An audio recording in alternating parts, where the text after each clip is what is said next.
अगर आपने गुनाहों का देवता पढ़ा है तो आपने सिर्फ एक उपन्यास नहीं पढ़ा, आपने एक टूटते हुए इंसान का आत्मसंघर्ष, प्रेम का मौन बलिदान और रिश्तों की एक असहनीय खामोशी को जिया है।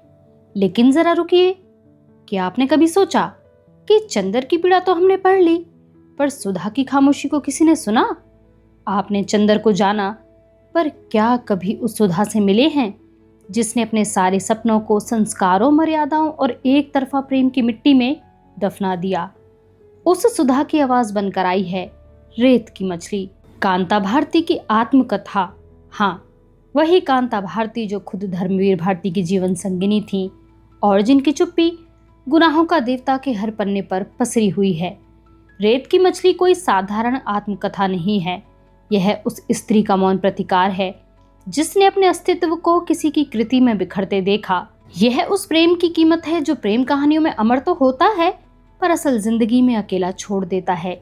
गुनाहों का देवता में हमने चंदर का पछतावा देखा, पर रेत की मछली हमें एक औरत की टूटन, उसका आत्मबल और उसकी जमीन दिखाती है। जहां गुनाहों का देवता प्रेम में पवित्रता खोजता है, वहीं रेत की मछली हमें सिखाती है कि प्रेम में सबसे बड़ी साधना है स्वयं को न खोना। अगर आपने चंदर को समझा है तो अब सुधा की आंखों से दुनिया देखिए, क्योंकि कहानी अधूरी तब तक रहती है जब तक दोनों किरदारों की चुप्पी सुनी न जाए। रेत की मछली पढ़ना गुनाहों का देवता की पृष्ठभूमि को नई दृष्टि से देखना है। यह जरूरी है क्योंकि यह सिर्फ साहित्य नहीं, यह एक स्त्री की आत्मा की पुनर्रचना है। प्रेम पढ़ने से पहले समझना सीखो, और प्रेम की कहानियां पूरी तब होती हैं जब दोनों की खामोशियां पढ़ी जाती हैं। मैं हूं आपकी दोस्त वर्षा, आशा करती हूं आप सभी बहुत अच्छे से होंगे। एक बार फिर से आप सभी का स्वागत करती हूं आपके और हमारे चैनल स्पिरिट ऑफ इम्बाइब के मंच पर। मैं लेकर हाजिर हूं आपके लिए एक नई पुस्तक जिसका नाम है रेत की मछली, जिसकी रचना की गई है कांता भारती के द्वारा। इस पुस्तक के बारे में एक बात बहुत ज्यादा प्रचलित है। ऐसा माना जाता है कि गुनाहों के देवता में धर्मवीर भारती ने चंदर के दृष्टिकोण से प्रेम को दर्शाया था और कांता भारती ने अपनी इस पुस्तक रेत की मछली में सुधा के दृष्टिकोण को दर्शाने का प्रयास किया है। तो चलिए चलते हैं बिना किसी देरी के इस पुस्तक के दूसरे भाग की ओर।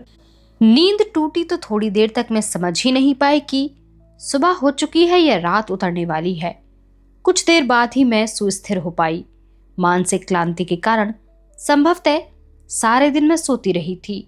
धूप बिल्कुल जा चुकी थी, आकाश पर रोशनी के अंतिम लक्षण बीतने वाले थे। मैं चौंक कर उठ बैठी। पलंग के पास की छोटी मेज पर मेरी वह डायरी पड़ी हुई थी जिसे पढ़ते पढ़ते मैं थक कर सो गई थी। पर्दा हटा हटा कर आगे बढ़ते हवा के साथ उसके पन्ने उलट पलट जाते थे। जो पन्ना खुला हुआ था उसकी तारीख चमक रही थी। 14 मार्च 1963 तिथि के नीचे गांधी जी के शब्द छपे थे। प्यार किए बिना हम कुछ नहीं कर सकते।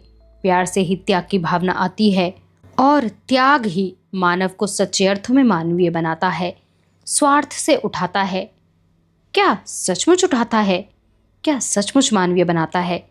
तभी दरवाजे पर आहट हुई। मैं थोड़ा सा चौंक गई। यंत्रवत मैंने अपनी डायरी बंद कर ली और उसे छिपाने जा रही थी कि कुमुद अंदर आ गई। उसने देखा और अचानक जोर से बोली, ए यू नॉटी, क्या छुपाया जा रहा है? डायरी तकिए के नीचे रखकर मैंने खिसियाहट भरी आवाज में कहा, कुछ भी तो नहीं। छुपाना क्या था? कुमुद ने अपना बैग पलंग पर फेंका और तकिए की ओर झपटी, लेकिन मैंने डायरी उसके हाथ में नहीं जाने दी। काफी देर तक छीना छपटी के बाद शायद वह ऊब गई। झल्लाकर बोली, जा हट, मर, छुपा ले मत दिखा। फिर स्वस्थ होकर बोली, देवी जी कुछ चाय वाय हुई या नहीं? हल्का सा अपराध का भाव मन में उभरा। मैं देर तक सोई रही। कुमुद ऑफिस से थकी हुई आई होगी, उसे एक कप चाय तैयार दे सकती तो कितना अच्छा होता। अचकचाकर मैं उठ गई, बोली, अभी तैयार करती हूँ, तुम बैठो। अरे पागल हुई हो, मैं ही बनाती हूँ, कहकर कुमुद बरामदे के एक कोने में बनी रसोई में खड़ी होकर चाय बनाने लगी। इच्छा हुई कि डायरी के अधूरे छोड़े हुए पन्ने फिर खोल लूं, लेकिन वैसा कर नहीं सकी। प्यार से आदमी मानवीय बनता है, स्वार्थ से ऊपर उठता है। क्या यह सच है? जीवन का बीता हुआ इतिहास एक ऐसे यंत्र की तरह चेतना पर घूमने लगा जिसमें बहुत से निशान बने होते हैं और जिससे किसी वस्तु का आकार आंका जाता है, लेकिन प्रेम के संदर्भ में लिखा हुआ वह सत्य जीवन के इतिहास के उस यंत्र में खरा उतरता है क्या? प्यार की इस निष्ठा में जीवन के दूसरे चक्र कितना खेल खेलते हैं, यह कौन जानता है। कब चाहा था मैंने वह सब जो कुछ भी हुआ, क्या वह सब प्यार का ही सत्य था? क्या प्यार के इसी उबलते हुए सरोवर में कमल के बजाय सिवार और काई नहीं उगती? क्या प्रयत्न से सिवार और काई का उगना रोका जा सकता है? मैंने चाहा था कि शोभन वह प्यार बने, ऐसा प्यार बने जो मुझ तक सीमित रह सके, जिसमें हवा के साथ उड़ती बालू का भटकाव न हो, जिसमें कण कण मन और तन को सहेजकर प्यार की फुलबगिया में सीमित कर दिया जाए। लेकिन क्या कुछ नहीं हुआ उस बीच? प्यार की उस फुलबगिया में क्रोध, जिद, खींच और कुंठा के कितने ही कांटे उगे। कितनी ही बार मेरे और शोभन के बीच ऐसा लगा जैसे एक रेगिस्तान उग आया हो। फिर वह रेगिस्तान अनचाहे ही बढ़ता गया।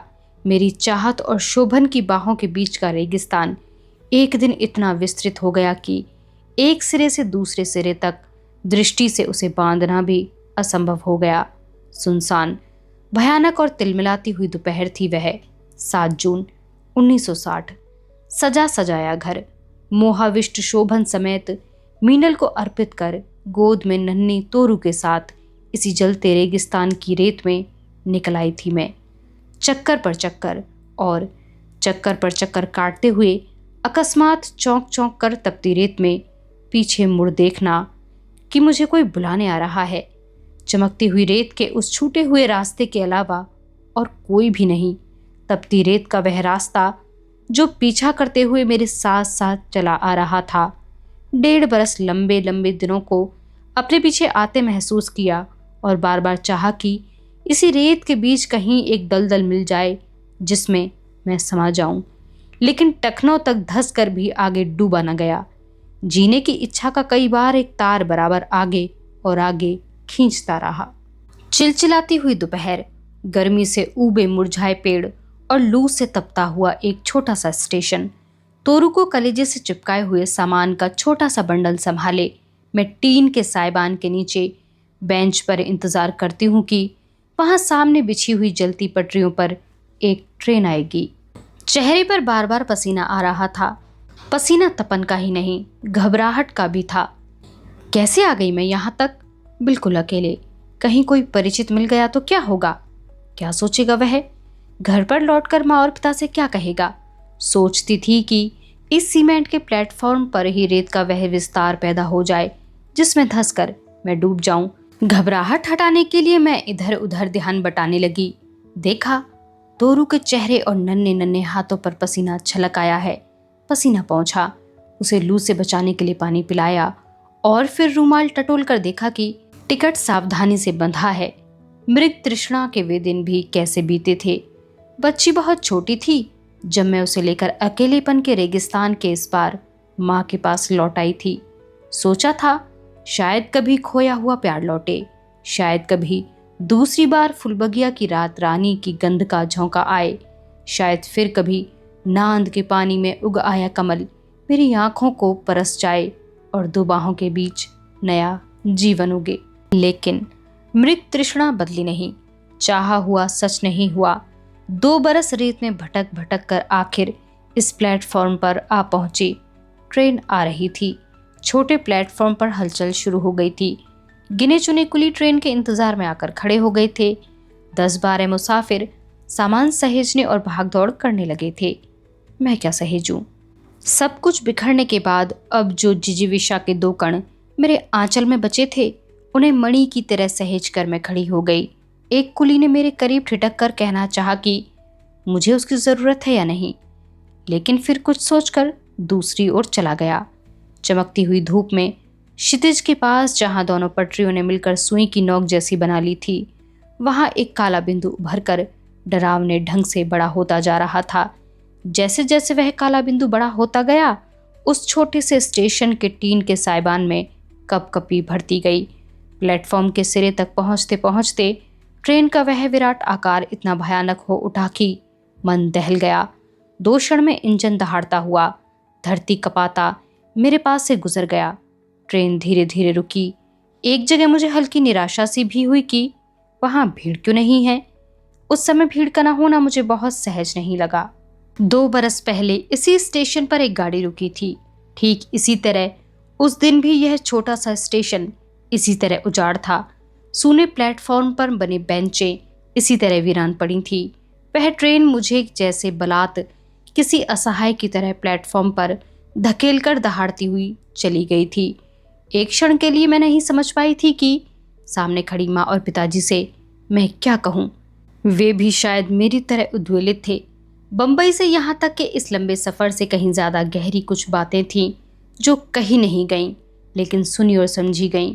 मेरा श्रीहीन और सौभाग्य विहीन होकर लौटा चेहरा स्नेहसिक्त पिता की आंखों में छलक आया था। शब्द पास नहीं थे कि वे बेटी की यातना को व्यक्त कर पाते, क्योंकि बेटी की यातना उनका अपना भोग भी थी।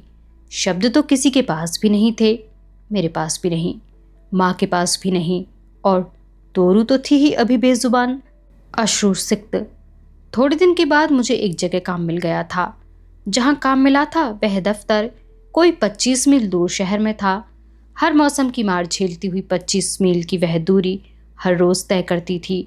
हर रोज़ नापी जाती वह दूरी लंबे लंबे 8 घंटों के काम के बीच ऐसी लगती जैसे मैं सिसिफस हूँ, जो पत्थर की चट्टान धकेलता हुआ पहाड़ की चोटी तक ले जाता है और चट्टान फिर नीचे लुढ़क आती है। सिसिफस के हाथ से छूटी हुई वह चट्टान मेरे सीने पर आकर गिरती थी। मन कचोट जाता था जब तोरू अपनी तोतली भाषा में पूछ बैठती थी, पापा कब आएंगे मम्मी? पापा रात को घर क्यों नहीं आते? वे शब्द कहाँ थे मेरे पास जो बता पाती कि पापा घर क्यों नहीं आते, और यह कि जिसे घर कहा जाए वह कहाँ है। तोरू के वाक्य मन में घुमड़ते रहते और नींद भाप की तरह उड़ जाती।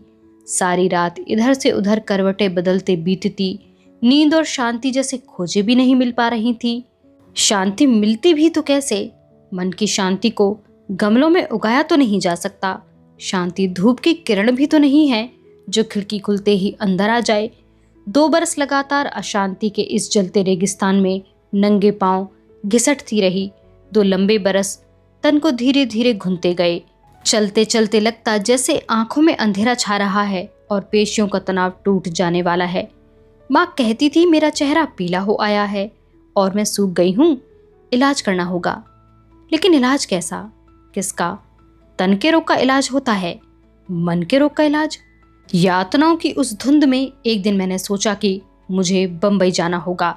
16 मार्च 1962। डायरी में तारीख पड़ी हुई है।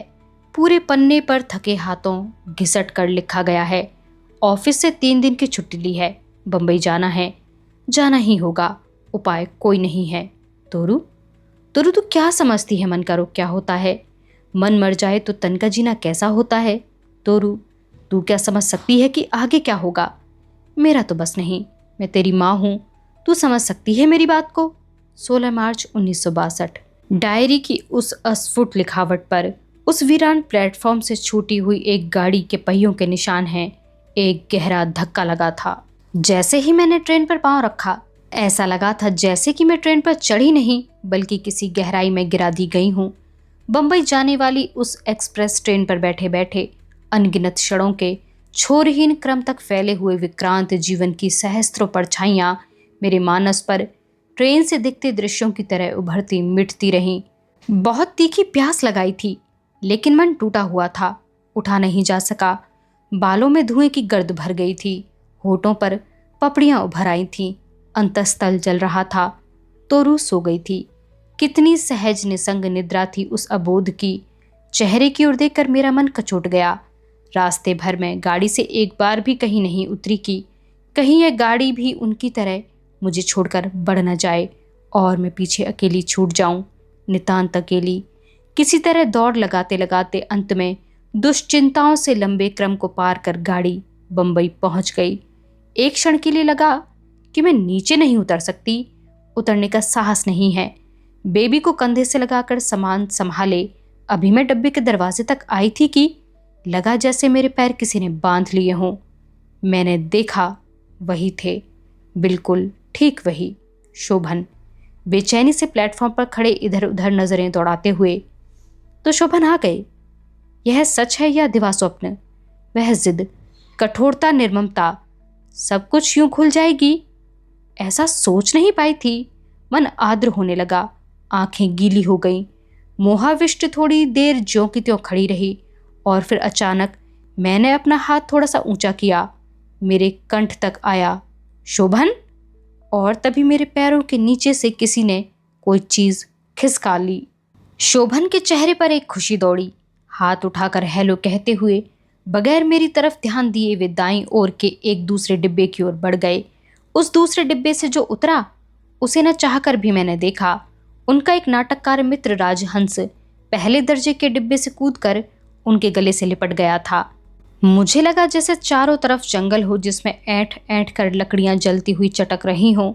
भरसक यह चाहते हुए कि उधर उस जलन की तरफ निगाह न जाए, मैं बच्ची को संभालते हुए भीड़ में डूबकर प्लेटफॉर्म से बाहर आ गई। मन बुरी तरह जल रहा था, अंतःस्थल छलनी हो चुका था, एक एक स्नायु जैसे टूट चुका था। मुझसे खड़ा नहीं रहा जा रहा था। जैसे तैसे टैक्सी बुलाई, टैक्सी पर बैठी और लंबी सांस लेकर थोड़ी स्थिर हुई थी कि सामने के शीशे से देखा, टैक्सी के ठीक आगे एक सुरमई रंग की फिएट जा रही है। गाड़ी के पिछले शीशे पर दो चेहरे दिख रहे हैं। शायद वे चेहरे कातर थे। मुझे देखते पाकर चेहरे फिर मुड़ गए, लेकिन वह कातर उत्सुकता दबी नहीं रही। उन्हें शायद लग रहा था कि मेरी टैक्सी उनका पीछा कर रही है। हाव भाव से ऐसा नहीं लग रहा था कि वे निश्चिंत होंगे, बल्कि जिस तरह पीछे घूम घूम कर वे टैक्सी की ओर देख रहे थे, उसे लगता था कि कहीं वे भयभीत भी हैं। मुझे विश्वास है कि वे निश्चय ही भयभीत हो रहे होंगे, दोनों, शोभन और राजहंस, दोनों ही। संभव है कि राजहंस उस समय शोभन की कातरता के प्रतिबिंब बन गए हों। वैसे भी किन अर्थों में वे शोभन से भिन्न रहे हैं नहीं कह सकती। प्रिया पत्नी को पागल घोषित किया था। राजहंस ने भी नाटक लिखने के पहले नाटक खेला भी था। सब कुछ छीनकर पत्नी को कहा था कि वह पत्नी नहीं रही। एक दूसरे के चेहरे में अपने अपने नाटक की परछाइयां पड़ते हुए उन दो भयभीत प्राणियों का पीछा मेरी टैक्सी ने कब तक किया मैं नहीं जानती। और फिर सहसा एक जगह से उनकी गाड़ी दूसरे रास्ते पर मुड़ ली। मुझे पता था कि इतनी जल्दी इस जगह से उनका रास्ता अलग नहीं होता, लेकिन शायद उन्होंने जानबूझकर अपने ड्राइवर से वहीं मुड़ जाने को कहा था। अच्छा हुआ कि वे अलग ही मुड़ गए। नियति, तोरू को कहीं दो क्षण के लिए भी यह महसूस हो पाता कि उसका वह चीर प्रतीक्षित पिता चीर कायर होकर रास्ता बदल कर चला गया तो जाने वह क्या सोचती। संभव है कि उसका शैशव इसकी परिभाषा समझ न पाए, लेकिन क्या आजीवन इसकी परिभाषा उसके लिए अनजाने ही रह सकती है, अनजानी ही रखी जा सकेगी। तोरू सो रही थी। उसके खोए भोलेपन को जीवन के मरु की तरह यह रेतीली परिभाषा छू नहीं सकती। यह कितना बड़ा आश्वासन है। काश वह अबोध समझ पाती कि आज उसका दर्प भरा महत्वाकांक्षी पिता कितना दयनीय हो उठा है, अपने अपराधी अंतर्मन के कारण अपने आप से भयभीत। टैक्सी अब अपेक्षाकृत वीरान लंबी सड़क पर दौड़ रही थी। टैक्सी की खुली हुई खिड़की से ताज़ी हवा का झोंका आया। फागुन की इस समुद्री गंध भरी हवा के इस कोमल झोंके का यूं सहला जाना कुछ सुखद लगा। यही महीना है फागुन का, सुगंध भरा, न गर्मी न सर्दी, जूही चमेली रात रानी, टेसू और कामिनी के सौरभ से भरा हुआ फागुन। समझ में नहीं आता कि मेरे जीवन का हर मोड़ उसी फागुन से क्यों शुरू होता है। जीवन के हर मोड़ पर यही हवा क्यों मुझको छू जाती है। सुखद आश्वासन के एक क्षण के बाद स्नायुओं में अनहोनी घटना की आशंका भर गई। मन में उदासी का अंधेरा छा गया। विवश थी, जाती भी कहाँ। न चाहते हुए भी बरसों के परिचित गुरुजन के द्वार पर टैक्सी रुकवा दी। छोटी सी कोठी की नन्ही सी वाटिका के फाटक पर श्वेत पटिया पर लिखा हुआ एक नाम देर तक पढ़ती रही, डॉक्टर शशिकांत। तोरू जाग गई थी, शायद उसे भूख भी लग गई थी, यात्रा के कारण थक भी चुकी थी, लेकिन उस नन्ही सी वाटिका को देखकर वह खुश हो गई। मैं वह छोटा सा लकड़ी का फाटक खोलने के लिए अपने को बांध रही थी कि द्वार पर डॉक्टर शशिकांत की सौम्य आकृति दिखाई दी। थोड़ी देर तक अपरिचित को पहचानते से खड़े रहे और फिर 2 कदम आगे आ गए। यात्रा और यातनाओं के कारण मेरी आकृति संभवतः बदल चुकी थी। कई बरस पहले उन्होंने देखा था और उसके बाद वे बंबई आ गए थे। उन्हें अनुमान भी नहीं रहा होगा कि मैं यूं अनायास कभी उनके यहाँ पहुंचूंगी। मुझे पहचानने में उन्हें कुछ समय लगा और फिर वे अवाक रह गए। बिना किसी पूर्व सूचना के अबोध बच्ची को साथ लेकर बिल्कुल अकेले उनके यहाँ क्यों और कैसे आ गई। जीजी ने पहचाना तो गले लगा लिया। वे भी स्तब्ध थीं।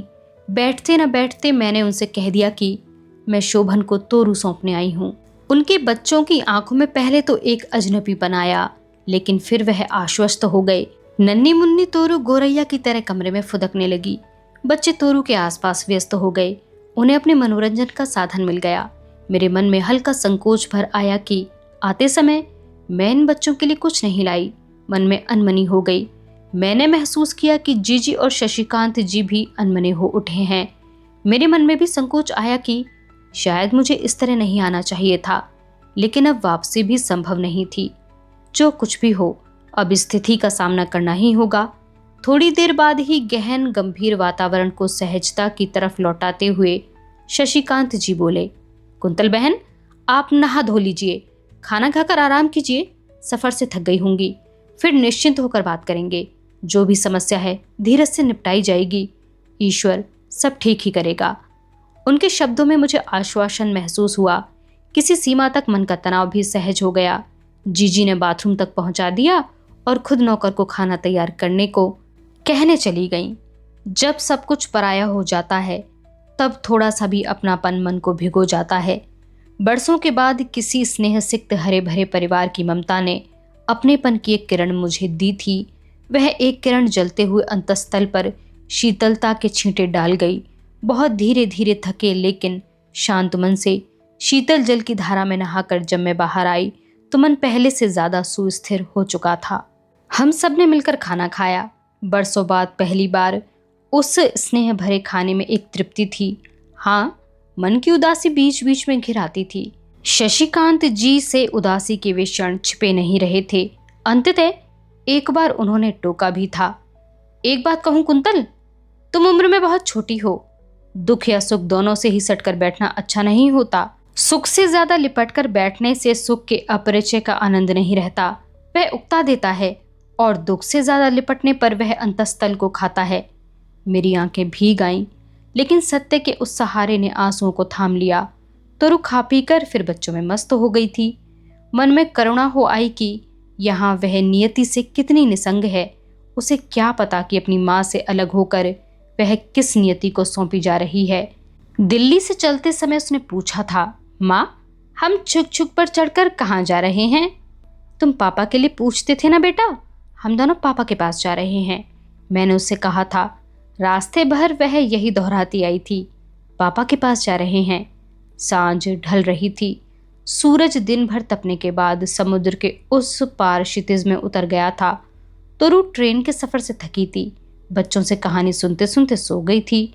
जीजी मेरी गाथा में डूबी थी कि द्वार पर आकर शशिकांत जी बोले, सुनो, मैं जरा शंकर भाई के यहाँ होकर आता हूँ। शंकर भाई को शशिकांत जी ने उसी शाम मेरी सारी कथा बताई थी। यह बाद में मालूम हुआ। उन्हें शशिकांत जी ने यह भी बताया था कि कुंतल शोभन को अपनी बेबी लौटाने आई है। जीजी ने मुझे बताया था कि शंकर भाई खुद भी यह सब सुनकर चिंता में डूब गए थे। इसके आगे की गाथा से मेरा परिचय सीधा नहीं है। मुझे जीजी के पास छोड़कर शशिकांत जी बहुत रात गए तक बाहर ही रहे। जाने कहाँ कहाँ भटके। आशंकाओं और दुश्चिंताओं के अंधेरे में करवट लेती मैं उन क्षणों में क्या बीता नहीं जान पाई थी। बहुत बाद में एक एक अंश जोड़कर उन कुछ घंटों की नितांत नाटकीय गाथा पूरी हुई थी। शशिकांत जी का स्वभाव गंभीर था। उन्होंने कम ही बताया, लेकिन शंकर भाई ने उत्तेजना के उत्साह में एक एक बात सुना दी थी। शशिकांत जी से सब कुछ सुनकर शंकर भाई भी स्तब्ध हो गए थे। फिर उन्होंने ही सुझाया था कि अच्छा हो, जो कुछ बात होती है वह शोभन से अभी इसी समय हो जाए। रात को ही टैक्सी लेकर वे दोनों वहां से कोई 15 मील दूर शोभन के घर पहुंच गए थे। शोभन शशिकांत जी और शंकर भाई को देखकर किसी सीमा तक आतंकित हो उठे थे। शोभन अपने एक मित्र के साथ बैठे उत्तेजित स्वरों में कुछ कह रहे थे। मीनल सामने खड़ी थी। मीनल का अंतिम वाक्य शशिकांत जी ने जो सुना उससे यह अनुमान लगाना कठिन नहीं था कि उत्तेजित वातावरण में बातचीत का केंद्र कुंतल ही थी। शोभन संकोचवश आगे नहीं बोल सके, लेकिन मीनल अपने वश में नहीं थी। शंकर भाई और शशिकांत जी की उपस्थिति के बावजूद उसने कह डाला कि कुंतल फिर कोई नया विस्फोट करने आई है। वह पागल है और कुछ भी कर सकती है। शोभन की खामोशी से ही मीनल में थोड़ा अंतर आया। अपने शोभ का उबाल उतार कर वह चुप हो गई। उसका चेहरा किसी बिल्ली की तरह वहशी हो आया था। थोड़ी देर की खामोशी के बाद शशिकांत जी ने कहा था कि अगर शोभन अपने आप को संयत रख सके तो वे कुछ कहना चाहेंगे। शोभन ने विनम्र होकर उनकी बात सुनी थी। शशिकांत जी ने बहुत धीरे धीरे कह डाला था कि मैं किस तरह अकेली मुंबई पहुंची थी बेबी को सौंपने। बात बहुत संयत ढंग से कही गई थी, लेकिन शोभन और मीनल एक साथ उत्तेजित हो उठे। जंगली बिल्ली की तरह अपना दुबला पंजा झपटते हुए मीनल चीखी, मैं यह सब नहीं सह सकती। मुझसे यह सब ना हो सकेगा। उसका दिमाग सही नहीं है। मेरी अपनी तबीयत ठीक नहीं रहती। माँ जी 2 साल से अलग खाट से लगी हुई हैं। उसकी बच्ची को यहाँ संभालेगा कौन? मेरे बस की बात नहीं है। शोभन के मित्र संकुचित हो उठे। शायद प्रतिवाद उनके कंठ तक आया, लेकिन वे उसे पी गए। फिर बहुत दबे स्वर में उन्होंने कहा, हाँ, छोटी बच्ची की समस्या तो होगी, और फिर आपकी तबीयत तो काफी खराब रही है। शशिकांत जी ने थोड़ी तीखी आंखों से उनकी ओर देखा तो वे संकुचित होकर चुप हो गए। थोड़ी देर सभी चुप रहे। फिर शशिकांत जी अपने गंभीर स्वर में बोले, शोभन, तुम मुझसे बहुत छोटे हो, मेरे विद्यार्थी भी रह चुके हो, लेकिन जो कुछ भी कहूंगा वह उस नाते नहीं। तुम विद्वान और समर्थ हो, रचनाकार हो, समाज के एक जिम्मेदार सदस्य हो। इस नाते ही जो बात कहूंगा उसको सम्मान दोगे, ऐसी अपेक्षा करता हूँ।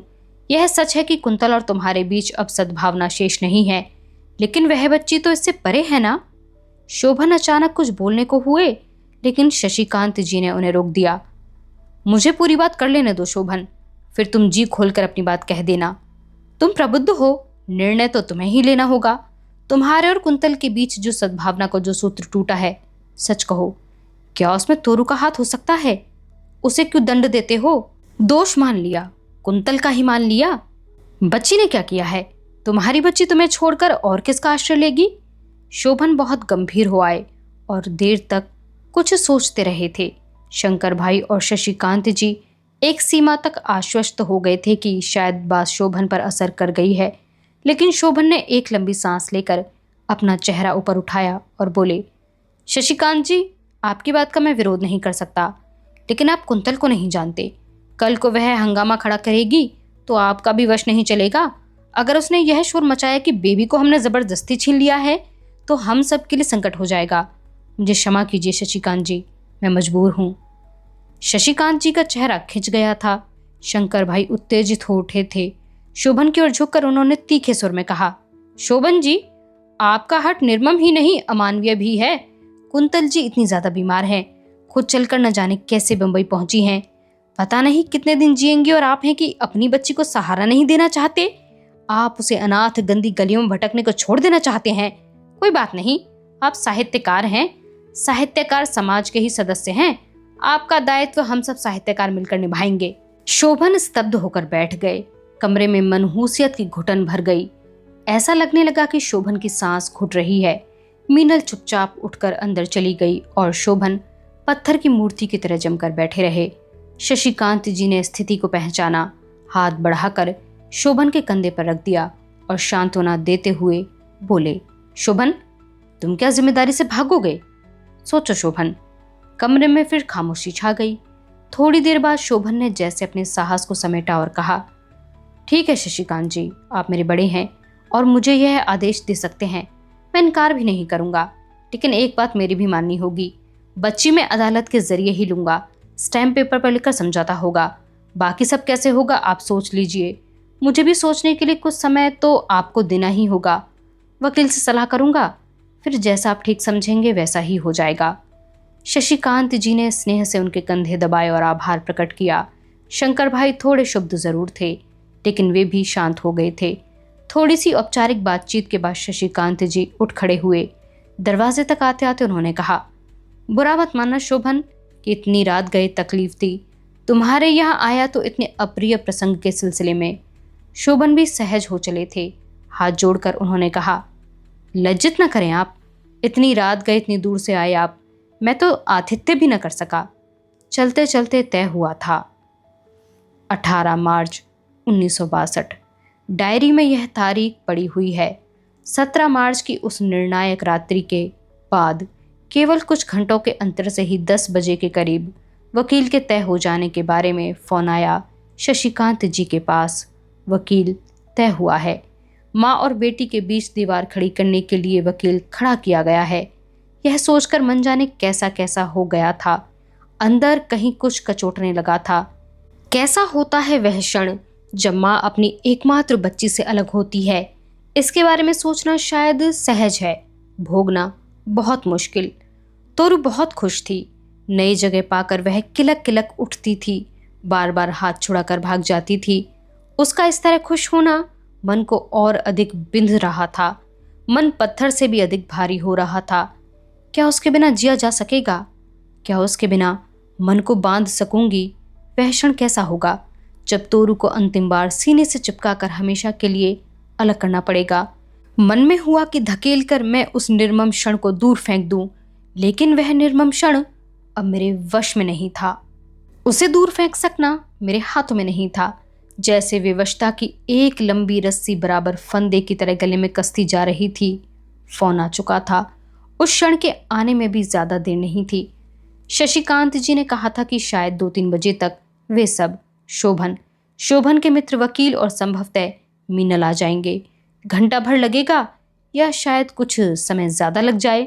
उसके बाद तो फिर बिना तोरू के ही लौटना होगा।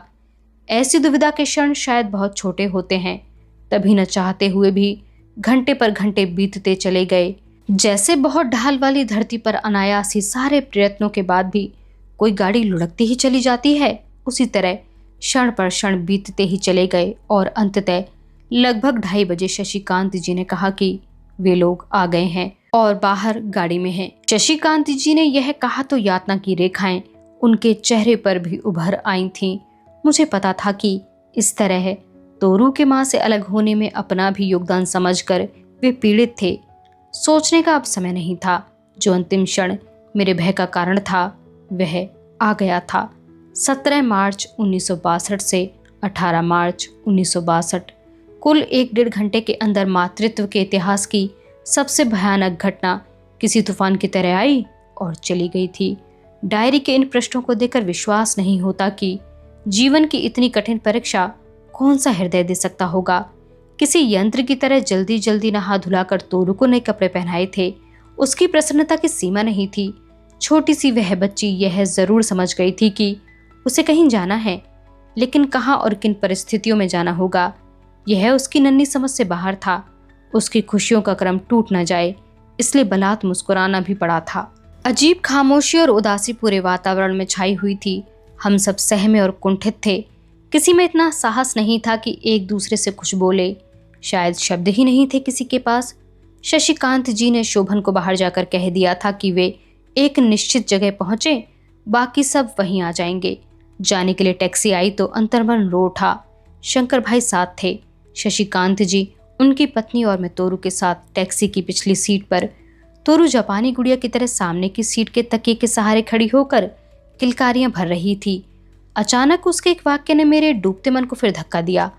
तोतली भाषा में उसने पूछा, मम्मी हम सब कहाँ जा रहे हैं?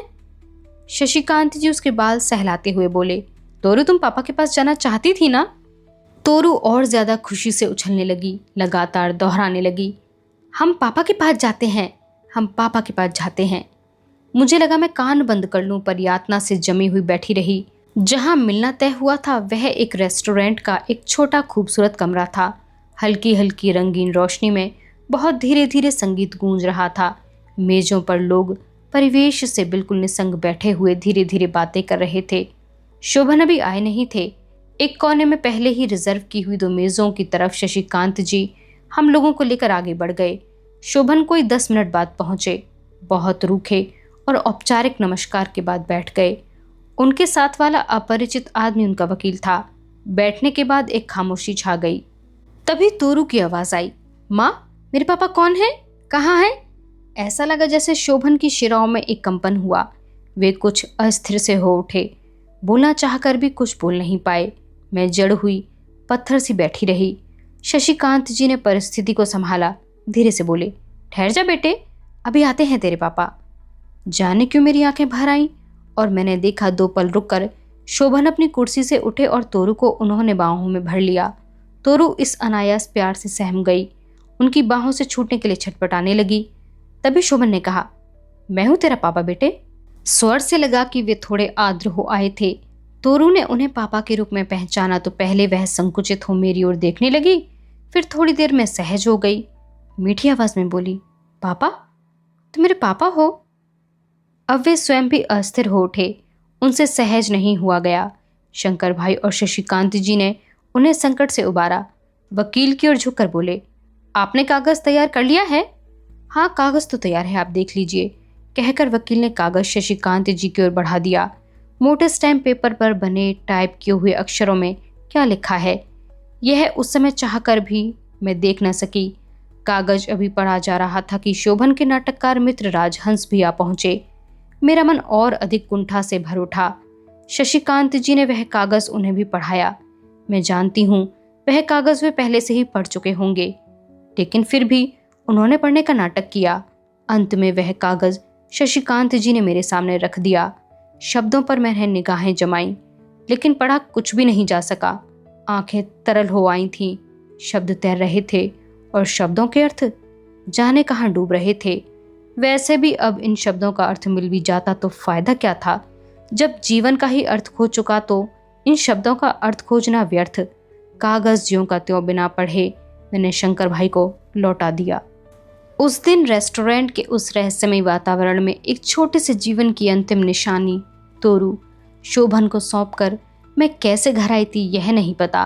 कागजों पर दस्तखत हुए थे शंकर भाई, शशिकांत जी, श्रीमती शशिकांत, राजहंस, शोभन के वकील, मेरे और शोभन के सम्मिलित हस्ताक्षरों से युक्त वह कागज आज भी मेरे पास सुरक्षित है। कानून की नीरस शर्तें किस तरह एक जीवित इकाई को अपने आप में लपेट लेती हैं, यह मुझको अब मालूम हो सका।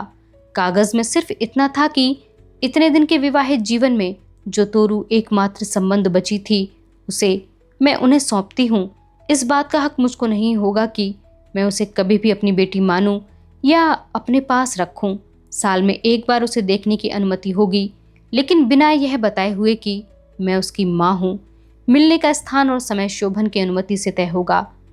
थोड़े से भारी भारी क्षणों में सब कुछ समाप्त हो गया, सब कुछ टूट गया। मैं समझ रही थी कि शोभन तोरू को क्यों इतना ज़्यादा प्यार कर रहे हैं। उन्हें पता था कि माँ से उसे अलग करके रख पाना दुष्कर होगा। बच्चे को लेकर सबसे पहले वह स्वयं ही रेस्टोरेंट के बाहर आए। कार की ओर ले जाकर बोले, बेबी, गाड़ी पर बैठोगी? तोरू खिल गई। तुम्हारी गाड़ी है पापा?